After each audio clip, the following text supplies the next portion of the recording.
Our story starts not at the beginning but at the end. Kael was once the greatest warrior in all the land. They called him the Ember Knight. He was smart, fierce, and had a fiery rage that couldn't be quenched.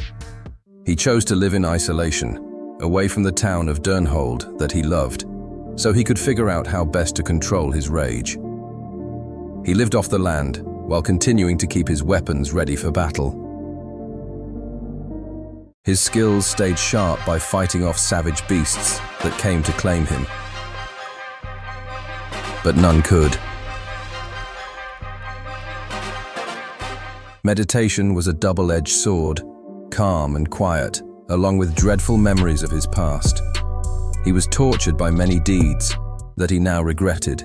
He wouldn't allow himself to return to Durnhold until he was able to control his rage. His efforts around meditation and self-control intensified, and so did the memories. This cycle repeated itself for many years, until one day, a young squire came running into his camp begging for Kael to come quickly. A massive undead horde was converging on Durnhold, the town he called home. They destroyed every village and castle they came across, and their numbers multiplied. He knew his home was in grave danger, and the knights stationed in the castle there were not enough to win the battle. Kael knew it was time to leave his isolation, return to Durnhold, and embrace the rage within his true self, the Ember Knight. He embarked immediately to speak to the king. The king assured him the knights were at the ready, but that when they headed out to face the undead hordes, the town must close the gates behind them. Kael embraced his true nature, the Ember Knight, and led the knights into battle. He was the first to take on the horde.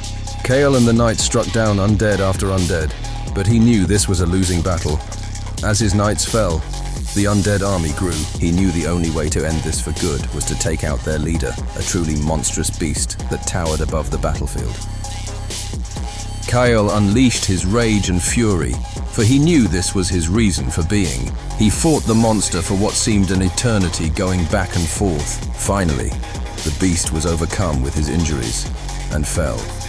Kael, the Ember Knight, was victorious, and the knights celebrated his bravery and leadership. Kael returned to Durnhold as the brave hero they needed. The town celebrated and rejoiced. Kael had learned his true purpose and was now finally able to live the remainder of his life in peace. Or was the Ember Knight called to serve once more?